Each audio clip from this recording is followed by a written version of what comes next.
This video is going to cover how to use GitHub Actions to automate some of your testing. So if you're creating, let's say, a open source product, maybe every time someone commits something, you want tests to be run against the GitHub repository. That way you can see if this person broke anything.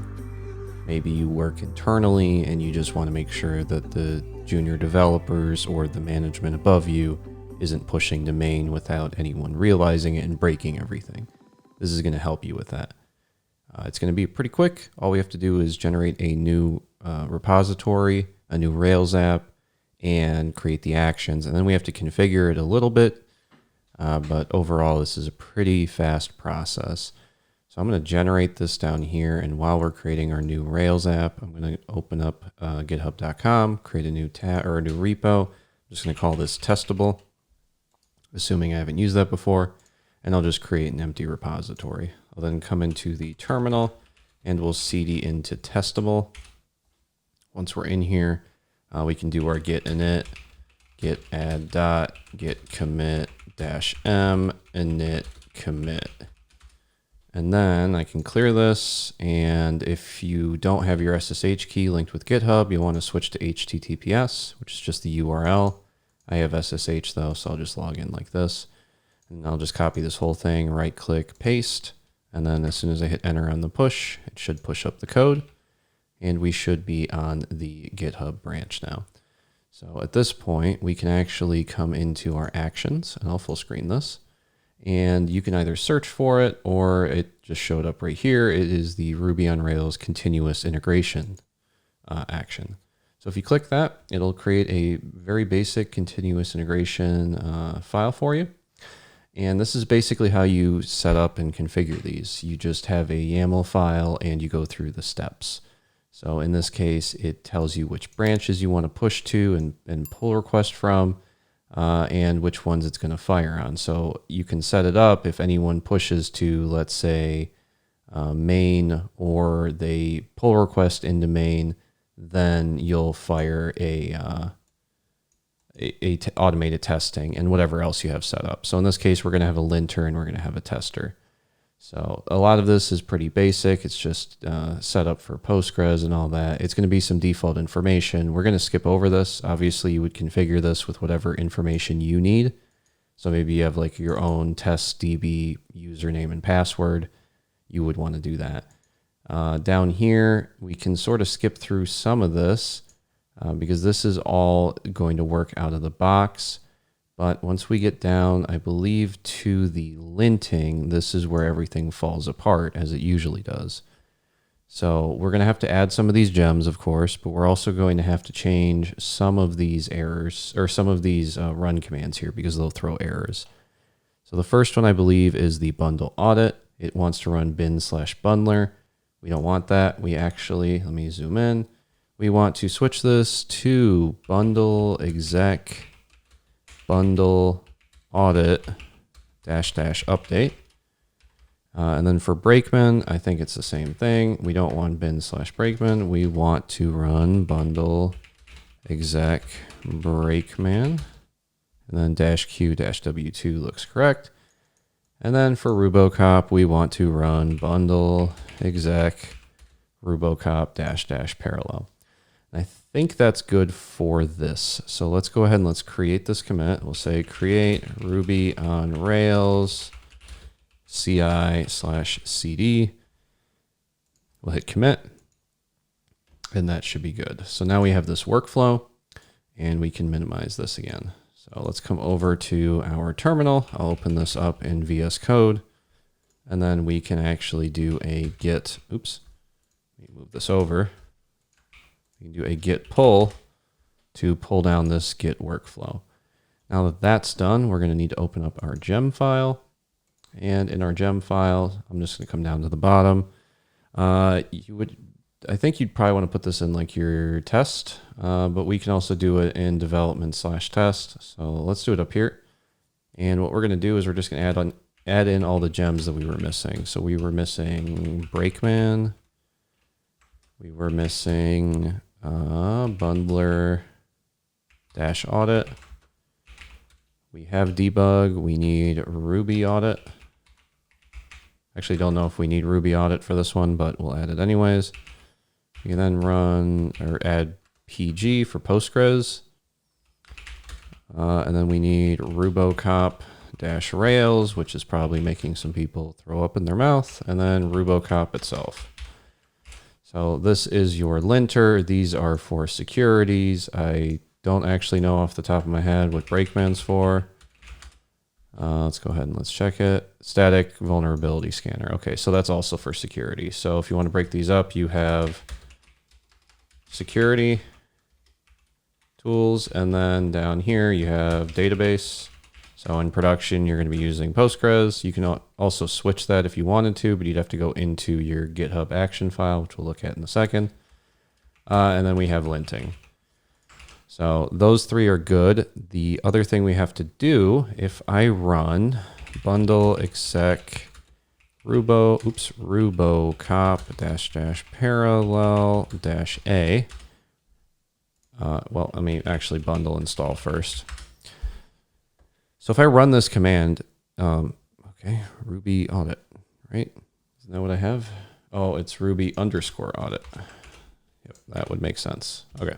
So if you run your rubocop off the start, it's going to throw a whole host of errors, I think north of like 130-ish for Rails 7. And that's just because rubocop isn't happy with how Rails 7 comes out of the box.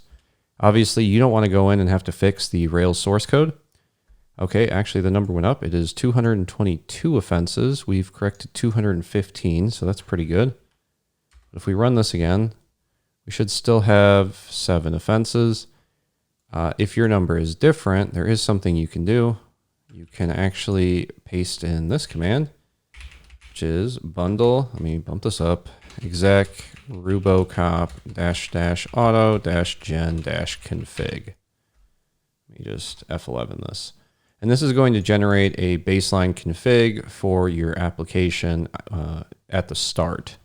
So you don't want to have like rubocop just come in and fix all of this itself automatically, because if you've gone in and reconfigured some of the basic files that come with Rails, then this would like undo those changes because it's not smart enough to work around your fixes. But because this is a new app, we can just run an auto gen config, and then that should fix things. So now we have, I believe, our rubocop working and not being upset with us. So all the files are formatted correctly. We can now actually come into our file explorer. If you ever want to edit your GitHub action, it's at the top under .github, and then your Ruby on Rails YAML is what I called it. So you could come in here and change whatever you need to. And of course, there's tutorials on how to use these actions, but this is specifically for Rails to just get you up and running.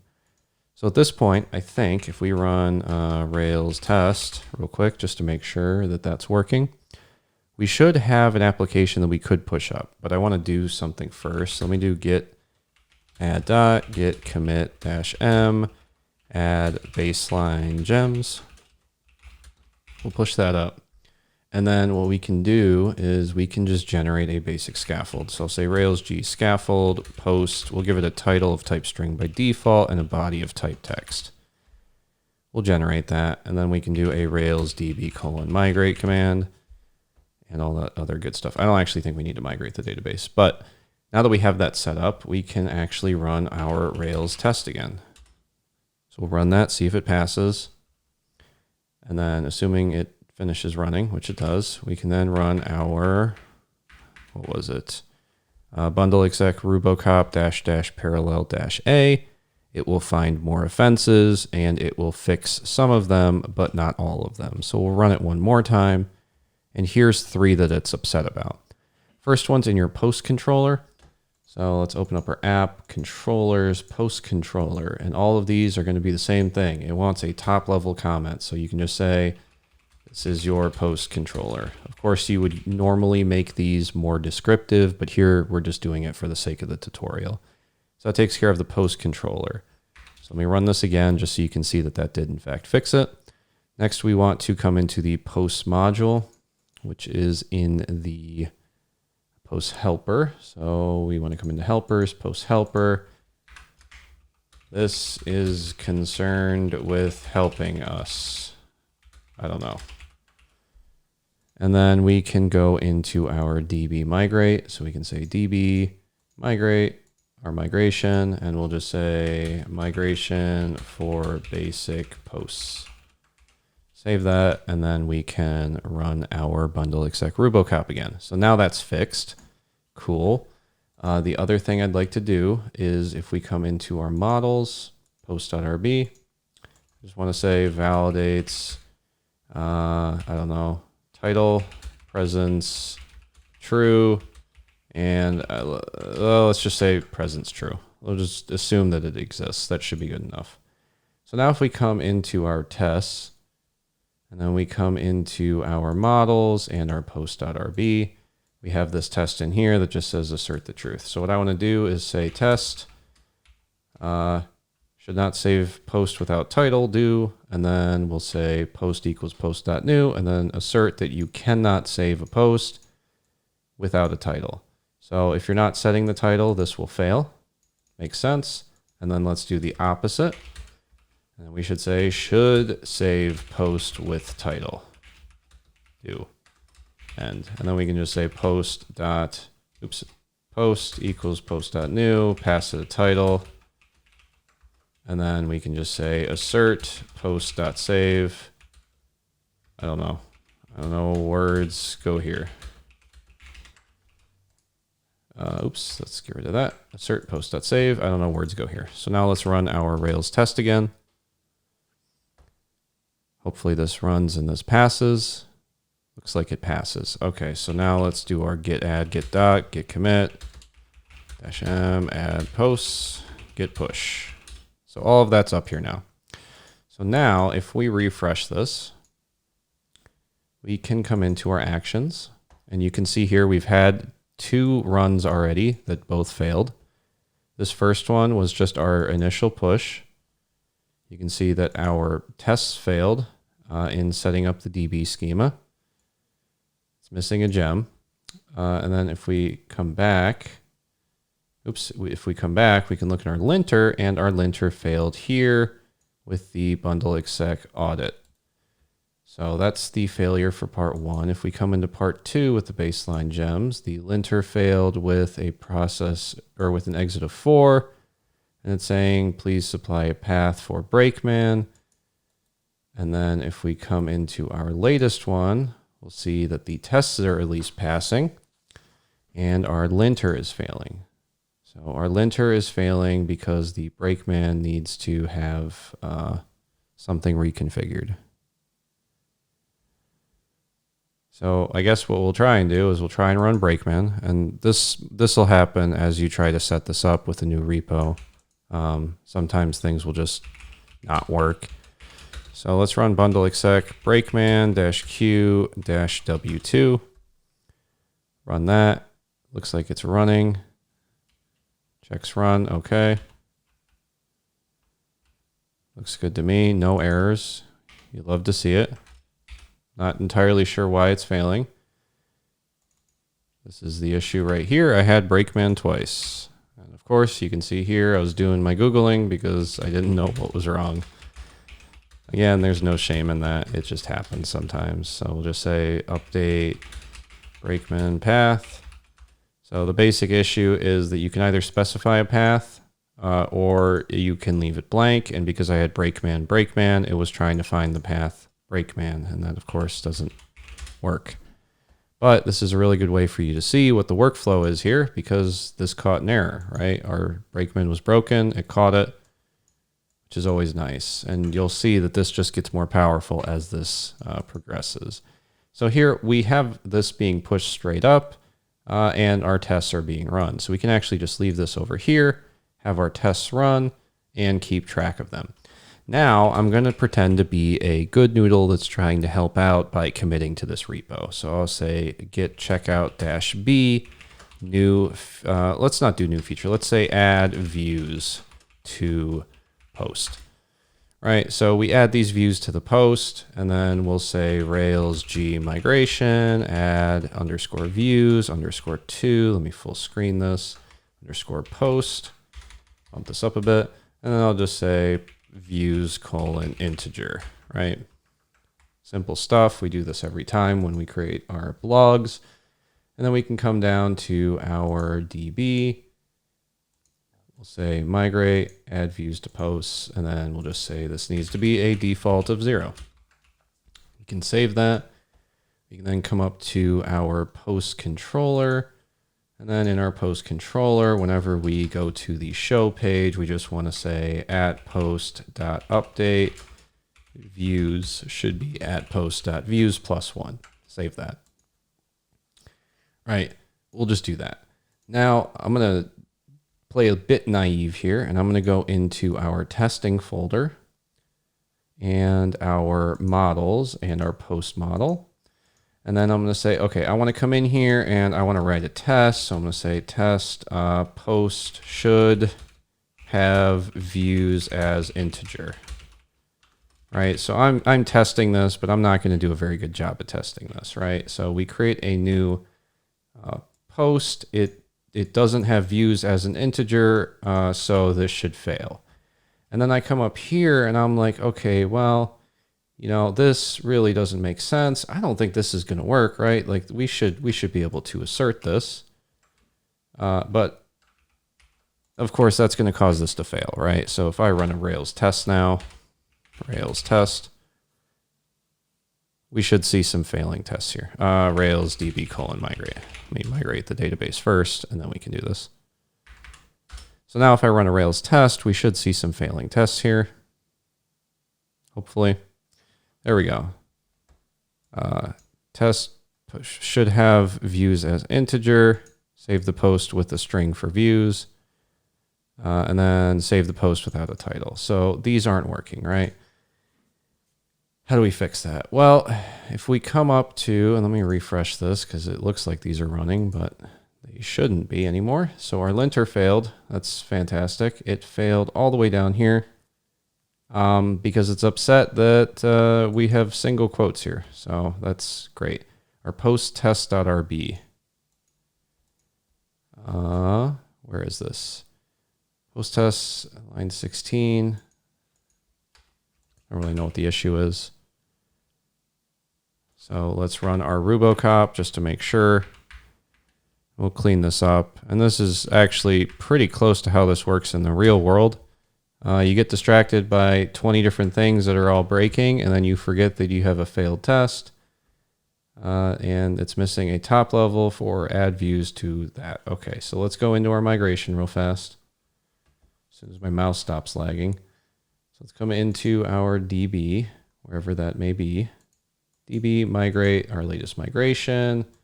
And then we'll just say adds views to post. Post. Save that. Run Rubocop again.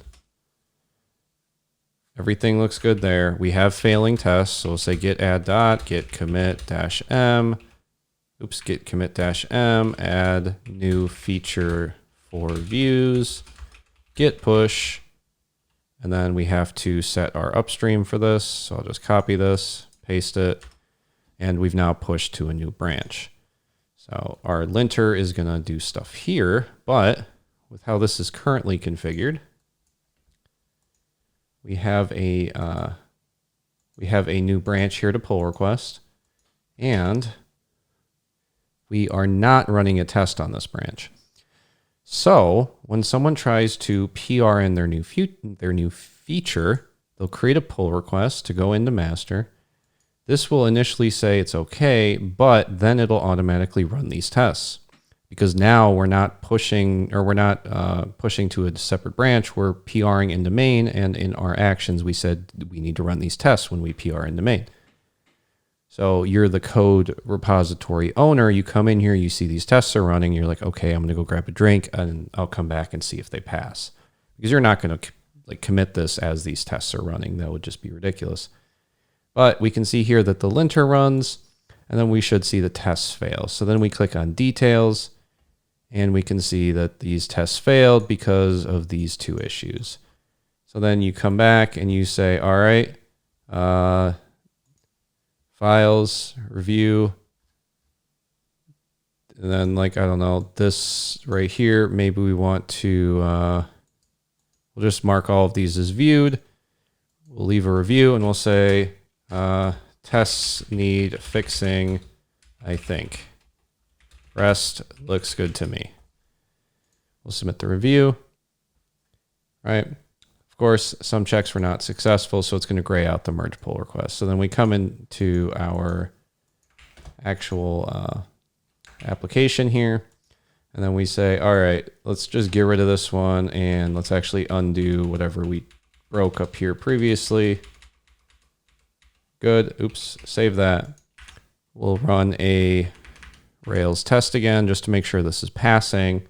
And then as soon as this is done, we'll push this up.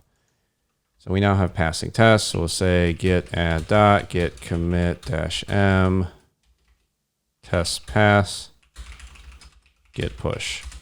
We'll push that up, refresh our pull request here. We now see that we have this test need fixing comment right here. And then hopefully that PR push that we just did, or that commit, should pop up here. There it is, tests pass. We'll see if they actually do. But you'll see this update.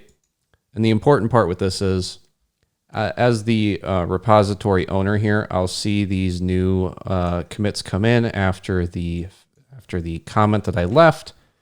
And then I should hopefully see this go to green, and then I'll review it just to make sure that everything is fixed. And then I'll say, this looks good to me. Submit the review, come back to here, and then I'll merge it. I'll confirm the merge, and then I'll be good to go. So you can see how strong that is, really. Like, it is amazing that you can have all of this done for you. It does help the maintainability, even on a small team. When I was running a team of like 4 or 5, you would run into issues where just someone would push something that would break one of the tests almost every day. And having automated testing, like you cannot be overstated how helpful this is in just maintaining your sanity. Even as like an independent developer, this is still really helpful to just be able to push your stuff up, have your tests run, and forget about it. And then the only time you have to worry about it is if something's broken. You can use RuboCop to make sure that your code is formatted properly. That's going to do it for this video. Hopefully it helped. Thank you for watching, and I will see you in the next one.